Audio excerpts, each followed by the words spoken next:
Quelques jours après de nombreuses contestations et la présentation du projet de loi de finances pour l'année 2025 au Parlement, le gouvernement a immédiatement pris l'option de retirer l'impôt forfaitaire de solidarité nationale qui devrait être prélevé sur les crédits téléphoniques.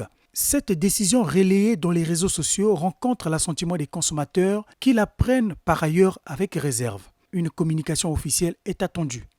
La loi de finances a été transmise au Parlement de manière officielle et s'il faut retirer une disposition de cette loi, cela doit se faire de manière transparente, publique et officielle.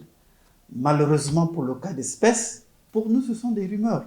Le gouvernement a un chef et c'est ce chef du gouvernement qui a transmis la loi. La correspondance du Premier ministre, nous, on ne l'a pas encore vue.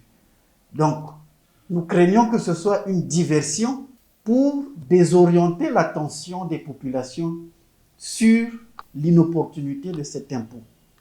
Et nous, on va continuer à insister que cet impôt n'est pas opportun pour le moment. D'autres observateurs avertis, à l'instar de ce journaliste économique, comprennent le bon sens du gouvernement, mais ils dénoncent le non-respect de la procédure administrative et juridique.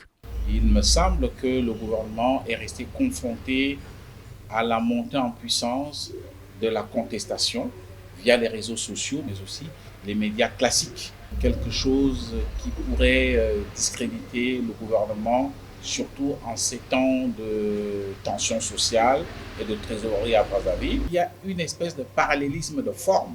Le Premier ministre qui a envoyé le projet de loi de finances au niveau de l'Assemblée, il fallait donc aussi que ce soit par le même mécanisme, que ce soit également le Premier ministre qui s'adresse également donc à la Commission économie et finances de la Chambre basse pour leur dire que nous voudrions retirer cet article sur l'impôt forfaitaire de la solidarité nationale.